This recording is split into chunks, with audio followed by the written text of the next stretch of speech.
जो मैसेज मैं आपको देने वाला हूं वो प्रोफेटिक ज्यादा है, तो उसे ध्यान से सुनना। वो परमेश्वर का हार्ट आप पे जाहिर करेगा। आमीन। ये लास्ट दिनों में परमेश्वर ऐसे लोग चाहता है जो शैतान के साथ लड़ सके, परमेश्वर के योद्धा की नाई चल सके। जब शैतान गिरा था तो बाइबल कहती 1/3 स्वर्गदूत उसके साथ गिरे थे। अगर 150 करोड़ स्वर्गदूत बनाया तो 50 करोड़ स्वर्गदूत गिर गए थे शैतान के साथ। और आज भी वो शैतान के साथ मिलकर काम करते हैं कि परमेश्वर तक ना पहुंचने दिया जाए। अगर कोई पहुंच गया तो तब भी उसे अपनी पकड़ में बांध के रखा जाए। परमेश्वर ने कहा, देखो मैंने तुम्हें सांपों और बिच्छुओं को रौंदने का पूरा अधिकार दिया, उनकी सारी शक्ति पर पूरा अधिकार दिया, किसी वस्तु से तुम्हें कुछ भी हानि नहीं होगी। ये परमेश्वर ने अपने लोगों को बोला कि देखो मैंने तुम्हें सांपों और बिच्छुओं को रौंदने का पूरा अधिकार दिया। देखो का यूनानी मतलब है देखना, लेकिन अपनी आत्मिक आंखों से, अपनी अंदरूनी आंखों से उन चीजों को देखना। जब शैतान ने हवा को भरमाया था, उसने कहा था देख वो फल खाने में कितना मनोहर है।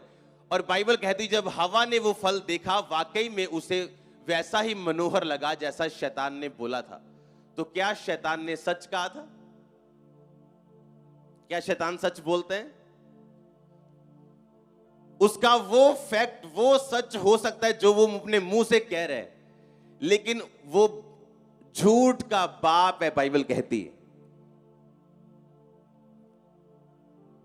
वो अभी भी आपको बोल रहे नहीं मैं तेरे घर में हूं, देख तेरा सिर दर्द हो रहा है, अभी भी तेरा सिर भारा है, पर एक्चुअल में वो झूठ का क्या है? बाप है। आपका सिर तो वाकई भारा हो सकता है, लेकिन अब परमेश्वर का आत्मा आप में बसता है, ये सच्चाई है। बहुत से लोग धोखा तब खाते हैं जब वो जो वो महसूस कर रहे हैं या वो जो देख रहे हैं उस पर विश्वास करने लगते हैं। जो मसीह में है वो नई सृष्टि है। जब आप परमेश्वर में आए तो आप में किसका आत्मा बसता है? आपको यह पता होना चाहिए लास्ट टाइम में, इस टाइम में शैतान का काम है लोगों को गिराना, और परमेश्वर ऐसे लोगों को चुनना चाहता है जो शैतान के खिलाफ खड़े हो सके। कई बार आप महसूस करते हैं अटैक को अपने बच्चों के खिलाफ। हां, आपको पता है ये शैतान का अटैक है। अपने फाइनेंस के खिलाफ आपको पता है ये अटैक है। आपकी सेहत के खिलाफ। फिर आप क्या करोगे जब अटैक हो शैतान का? शैतान एक डरपोक क्रिएचर है। जब आप उसका सामना करेंगे, बाइबल कहती वो आपसे भागेगा, और जब आप उससे डर जाएंगे वो आपको भगाएगा। उसका साइज मायने नहीं करता, आपकी प्रॉब्लम कितनी बड़ी है या दुष्ट आत्मा कैसी है या आपकी प्रॉब्लम का नेचर कैसा है। मायने ये रखता है कि क्या आप सामना करने के लिए तैयार हो या नहीं। जब दाऊद ने गोलियत को मारा था तो बाइबल कहती वो गोलियत इतना बड़ा था कि दाऊद की पूरी बॉडी का भार उसके भाले के समान होगा। भाला थोड़ा बहुत कम होगा। और लोग उसे बोलते थे कि दाऊद तू अभी बच्चा है, और वो अपने बचपन से योद्धा है, और सबसे ऊंचा और लंबा एक जायंट था, वो एक राक्षस के समान था वो। और बाइबल कहती जब दाऊद ने उसे मारा था तो ऐसे पीछे हट हट के नहीं मारा था कि बच बच के मारो, अगर लग गया ठीक है पच जाएंगे। बाइबल में लिखा दाऊद उसकी ओर आगे बढ़ा और आगे खींच के गोफन मारा और उसके माथे पे लगा और वो जमीन के नीचे था। कितने मेरी बात को समझ रहे हैं? अगर आप शैतान से डरते रहे वो आपको डराता जाएगा, और अगर आपने जूती उठाई, डंडा उठाया, वो भागेगा। ये उसकी खासियत है, भागने की। कितने मेरी बात समझ रहे हैं? ये उसकी क्या है?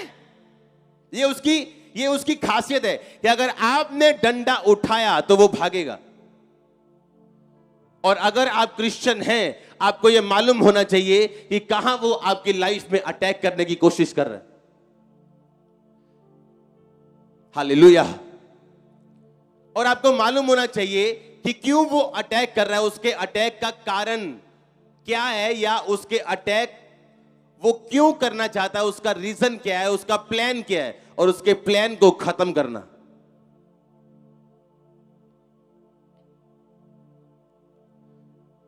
इस एंड टाइम में परमेश्वर ऐसे लोगों को चाहता है जो शैतान के अटैक को खत्म कर सके, उसके खिलाफ प्रार्थना कर सके, उसको भगा सके।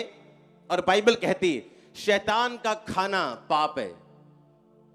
जब आप पाप बंद कर देंगे, वो कमजोर होता जाएगा आपकी जिंदगी से, और आप स्पिरिचुअली स्ट्रांग होते जाएंगे, और इतने स्ट्रांग होते जाएंगे कि आप उसे हरा पाएंगे, वो भागेगा। इसीलिए सिकवा के 7 बेटे जो थे, उन्होंने शैतान को कहा, जिस यीशु का प्रचार पौलुस करता है, उस यीशु मसीह के नाम में हम तुम्हें आज्ञा देते। शैतान ने कहा, उसको हम जानते, यीशु को, पौलुस को पहचानते, सब ये दोनों को हम जानते और पहचानते, तुम कौन हो?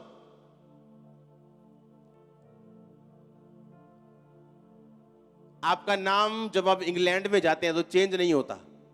हाँ, अगर आप मनमोहन है तो आपको मैनी नहीं बोलते, डॉक्यूमेंट्स पे छेड़ चाहे दें आपको। हाँ, लेकिन यीशु मसीह का नाम यहोशुआ से जीसस कैसे हो गया? इंग्लिश में, हिंदी में यीशु कैसे हो गया?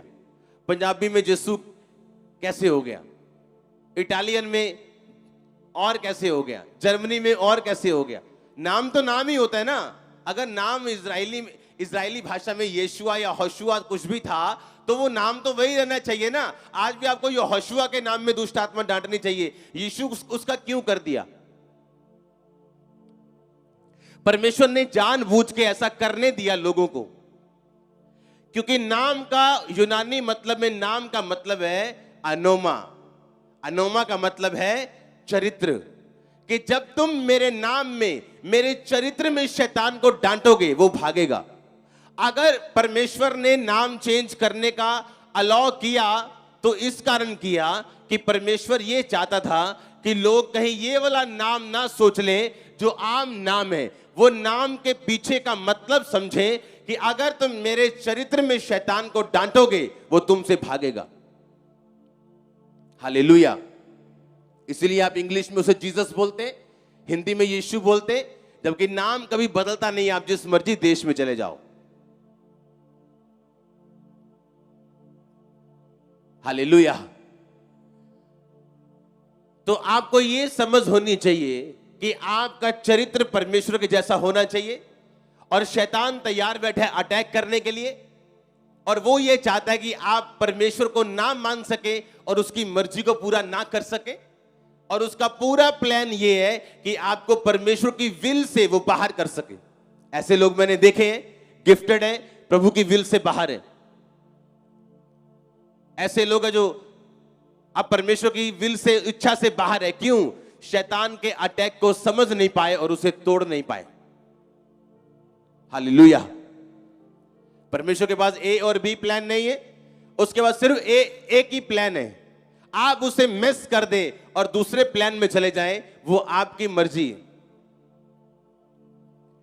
मैंने तुम्हें सांपों और बिच्छुओं को रौंदने का पूरा अधिकार दिया, किसी वस्तु से तुम्हें कुछ भी हानि नहीं होगी, नुकसान शैतान नहीं कर पाएगा अगर आप उसका सामना करेंगे। परमेश्वर ने कहा मेरे अधीन हो जा, परमेश्वर के अधीन हो जा और शैतान का सामना कर, वो तेरे सामने से भाग जाएगा। लोग बोलते हैं कि अगर मैं 1 घंटा प्रार्थना करूं तो ठीक है, लेकिन जब मैं 2 घंटे प्रार्थना करती हूं तो शैतान मुझे तंग करता है, इसलिए मैं 1 घंटा प्रार्थना करती हूं। आपको 2 नहीं, आपको 2.5 घंटे करनी चाहिए। आपको उसका सामना करना है, उसे परमानेंट भगाने के लिए। आपको शैतान के साथ कोई भी समझौता नहीं करना है। आमीन। कोई भी समझौता नहीं करना है कि उसने एक अटैक किया और उस अटैक ने आपको इतना प्रभावित कर दिया कि आपने अपनी लाइफ के सारे डिसीजन ही चेंज कर लिए। नो, ऐसा नहीं होना चाहिए। आपको परखना है, आपको समझना है और आपको आगे बढ़ना है और उसको डांटना है, उसको निकालना है। अपने बच्चों के खिलाफ, अपने फाइनेंस के खिलाफ, अपनी सेहत के खिलाफ आपको उसका सामना करना है और फ्री होके गवाही के साथ वापस आना है यीशु मसीह के नाम में। एंड टाइम में ये परमेश्वर का प्लान है, ऐसे योद्धाओं को उठाना जो शैतान के खिलाफ लड़ सके। हालेलुया। इसलिए परमेश्वर ऐसे लोग उठाता है जिनको वचन की नॉलेज है और जो वचन की नॉलेज से अपने लोगों को भर सकते हैं, क्योंकि शैतान जो है वो आपके एक्सपीरियंस से कभी नहीं हारता। यीशु मसीह को बोला, जे तू परमेश्वर दा पुत्र है, पत्थरां नूं कह की बन जान। तो यीशु मसीह को तो आकाशवाणी हुई थी कि ये मेरा प्रिय पुत्र है, मैं इससे प्रसन्न हूं, बहुत खुश हूं। तो यीशु मसीह बोल सकते थे, शैतान मेरे लिए आकाशवाणी हुई है कि मैं उसका प्रिय बेटा हूं। तू कैसे कह सकता है कि जे अगर तू उसका पुत्र है तो? यीशु मसीह ने एक्सपीरियंस इस्तेमाल नहीं किया शैतान के खिलाफ, यीशु मसीह ने वचन इस्तेमाल किया और बोला कि शैतान, लिखा है कि इंसान केवल रोटी से नहीं परंतु परमेश्वर के मुख से निकले एक एक वचन से जीवित रहेगा। आपकी लाइफ में जितना मर्जी बड़ा मिरेकल क्यों ना हुआ, वो शैतान के खिलाफ आप यूज नहीं कर सकते। वो आपके फेथ को बढ़ाने के लिए, आपके विश्वास को बढ़ाने के लिए, आपको साबित करने के लिए कि यीशु मसीह सब कुछ कर सकते हैं, लेकिन शैतान के खिलाफ आपको वचन चाहिए, वचन की नॉलेज चाहिए। आप इमेजिन करो ऐसे स्वर्गदूत जो हर वक्त परमेश्वर को देखते थे, परमेश्वर की बात सुनते थे, उसका दीदार करते थे, देखते थे उसको भी शैतान ने भरमा दिया था। इमेजिन कर रहे हो कि नहीं? हाँ, जो हर टाइम स्वर्गदूत परमेश्वर के सामने, उसको शैतान ने ऐसी काउंसलिंग दी कि उसको यकीन हो गया कि परमेश्वर के पास मेरे लिए कोई फ्यूचर नहीं है। और आज भी वो ऐसे काम करता है धरती के ऊपर। अगर आप वचन पे नहीं खड़े, आप अड़े और खड़े नहीं है, आपने एक मन नहीं बनाया, तो फिर आप घूमने वाले हो इधर उधर। लेकिन एक मन अगर बन गया अड़े और खड़े रहने का, पवित्रताई में चलने का, शैतान को उसका खाना ना देने का, आपके घरों से जब वो निकलेगा एक बड़ी गवाही छोड़ के जाएगा जो बांधी हुई जो उसने। आपके फाइनेंस से जब वो निकलेगा एक बड़ी गवाही को छोड़ के वो जाएगा जो उसने बांध के रखी है। मैं आपको छूटते हुए देख रहा हूं इस मीटिंग में, घराने समेत, बिजनेस समेत, फाइनेंस समेत, बॉडी समेत, सेहत समेत, बच्चों समेत, घर वालों समेत, साल्वेशन वो छोड़ के जाएगा। वो निकलने वाला आपके घरों से। अगर आमीन ऊंचे चर्च